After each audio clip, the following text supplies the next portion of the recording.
Eddie Van Halen, the man that came from obscurity to being one of the most iconic guitarists in history. I mean, how did he come up with that revolutionary technique and leave such a lasting impact on the world of rock and roll? Eddie's story is not just of a man who completely shreds on the guitar like no other. It's a story of a man with passion and a man who had a relentless pursuit of perfection. So Eddie's early years were pretty much just him, his brother, mother, and father. They were living in the Netherlands, which is where they settled after Eddie was born January 26, 1955 in Amsterdam. Now that music seed was planted early for him and his brother. They would hear their dad playing his clarinet around the house, playing jazz music. And then they would hear their mom playing the piano. So there was a big decision made by the Van Halen family. And that decision was made in 1962 when Eddie was 7 years old. They decided they were going to move from the Netherlands to the United States. And they did that settling near other family in Pasadena, California. So when the family arrived in the United States and the boys started attending school, they attended a segregated elementary school, where there they would begin getting bullied by other kids because they hadn't actually learned to speak English yet. And they were just considered minorities. So it was also around the time the boys started attending school, Eddie was commuting from Pasadena to Los Angeles to take piano lessons. He said he never really was taught how to read music. He would just study recitals from people like Bach and Mozart, and he would try to improvise off what he saw. So originally, and it's quite funny to think of now, Alex was the one that had a guitar purchased for him, Eddie drums purchased for him. And that was the instruments the boys originally started out with. Now that was until Eddie heard his brother Alex playing the drum solo for the song Wipeout, when he said, you know what, maybe the drums are yours and I'll take the guitar. And a swap was made. So when Eddie and Alex were younger, they had formed a band with 3 other boys they went to school with called the Broken Combs. The way they would perform is, they would do it while they were at school during the lunchtime. The year was 1972. 1972, Eddie and Alex formed a band called Mammoth. 2 years after the band originated, they brought in a lead singer by the name of David Lee Roth. It was David Lee Roth and his suggestion that caused the band to change their name from Mammoth to Van Halen. But most of Van Halen's early years, they were playing at the local club scene around Los Angeles. They played a lot of their shows at Whiskey A Go Go. Now it was 1976, they were playing a show at the Starwood.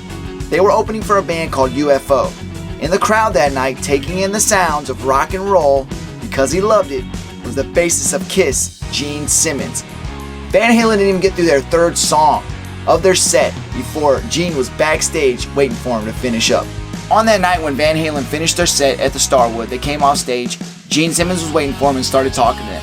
He asked the band if they were signed, they said no. But there was a local yogurt manufacturer who was wanting to invest in the band. Gene Simmons said nope, no way, do not do that. He begged them not to. He invited them then to his studio to record a demo. I do want to say something real quick, and it's one thing Gene said later on down the road. It wasn't hard for him to say, you know what, these guys are special. It was David Lee Roth's energetic style on the stage. He was a great lead man. That's what he was born to be. It was obvious. And Alex was a great drummer. But it was not hard to see the passion that Eddie put into the guitar from an early age. And at that moment, when Gene saw him that night, he was already generating his own unique style. And Gene loved that. And I want to say something. Passion's a huge thing, because I want to show you something right here. So you see this guitar? Throughout my life, I have always had a guitar at some point, because from an early age, I wanted to play the guitar. Always wanted to play the guitar.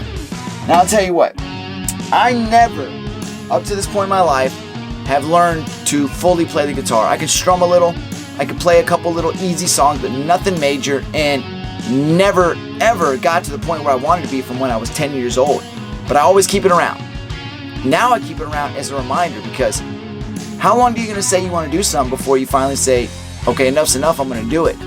I found my passion in YouTube. This right now, me telling you this about Eddie, because Eddie's a great artist, and there's nothing better than me telling you his story right now, if you don't already know it. But passion. When you're really passionate about something, you'll know, because you won't procrastinate. You're going to do it. When they actually got into the studio with Gene, they recorded some music. They actually recorded some early versions of some of their big songs, like Running with the Devil.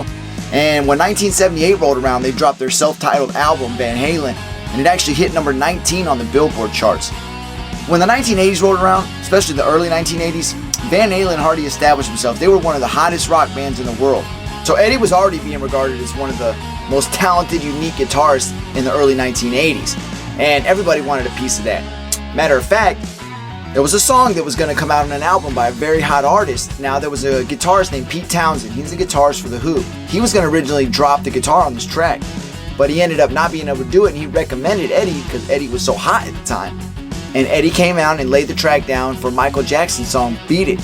And Eddie didn't really think he'd be able to play on a pop song, but he said he got in, he heard the song, and he started playing along to it, and improvising a little bit, and we ended up getting what we got on the album. So it was in 1980, Van Halen was performing in Shreveport, Louisiana, and that's when Eddie Van Halen met his future wife, actress Valerie Bertinelli. Now, they ended up getting married 8 months later, April 11th, 1981. 1991, they had their son Wolfgang, which I've always thought was a cool name. I don't know who came up with it or if it was a mutual agreement, but wherever it came from, it was a cool name. Now, they ended up getting divorced in 2005, which is kind of a technicality, how do I say it? More of a legal type standing that had to be done because they were already split up 4 years before that. And the divorce was official in 2007. Something that I find very cool, and I love it, is the fact that no matter what, things don't always work out, especially with two people. Now, that doesn't mean that when you go your separate ways that the relationship has to be bad or there don't have to be a relationship at all. There's always room for there to still to be something, whether it's a friendship or something. Some people just blow people off and decide they don't want nothing to do with each other anymore. That wasn't the case with Eddie and Valerie. As a matter of fact, they both got remarried. And not only that, they both attended each other's weddings. And not only that, Eddie's brother Alex Van Halen, is an ordained minister. He is the one that officiated both weddings. One key thing that I have to mention here is Eddie Van Halen, he started smoking when he was 12 years old. 12 years old, he started smoking cigarettes. And then a good majority of his life, he suffered from alcoholism and drug abuse. So you become a big rock star, it's just going to add fuel to the fire, they say. I mean, there's a lot of big rock stars that don't necessarily get into the drug and alcohol thing, and then some, they go all in. And you got to think about it. They came out in the late 70s into the 80s, so it was big in rock and roll at that time. And another thing was, Eddie really got hit with a whammy at a certain point in his life, because you want to say half of his life, he suffered from a ton of medical issues. 1999, Eddie was suffering from a bunch of chronic pain. Being on stage, falling off stage, doing the crazy stunts that Van Halen did on stage, just a lot of bangs and bruises, but he had a lot of chronic pain. He ended up having a hip replacement surgery. He was not that old at the time. I've known people that have had hip replacement surgeries, and it's a hard thing to recover from. So imagine him, he's an active rock star. He's not that old. He's having hip replacement. Well, the following year in 2000, he was diagnosed with tongue cancer. There was a point where he ended up getting a third of his tongue cut out to get rid of the cancer, at least the cancerous area.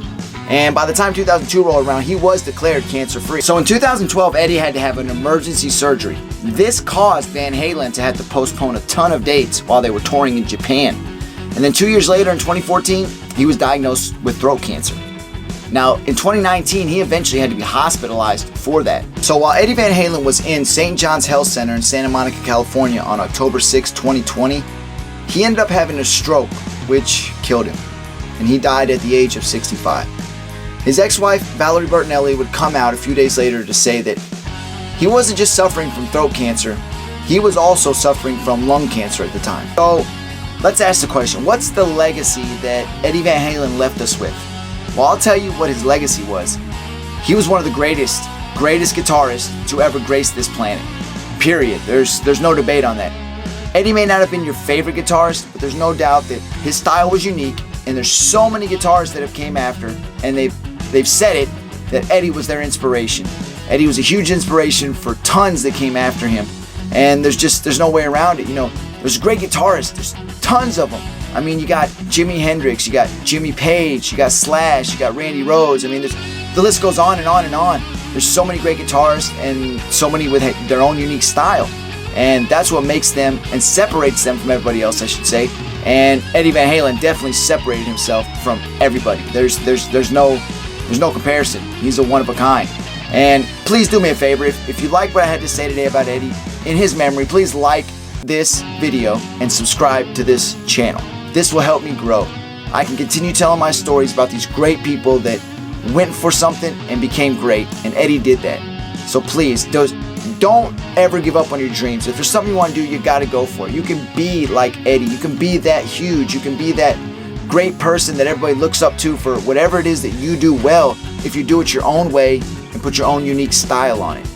Like I said, this is the American Dream Channel. The only thing we got to go out there and do, and I want you to do it, is go out there every day and dream big. Whatever your passion is, you got to go for it. Nothing can stop you if you go for it. Put all your effort in. If it's really a passion, then you'll have no problem getting up every day and doing it. Whatever it is, but you got to do it. So like I said, please like and subscribe to the channel. And until next time, take care of yourself. Remember, dream big.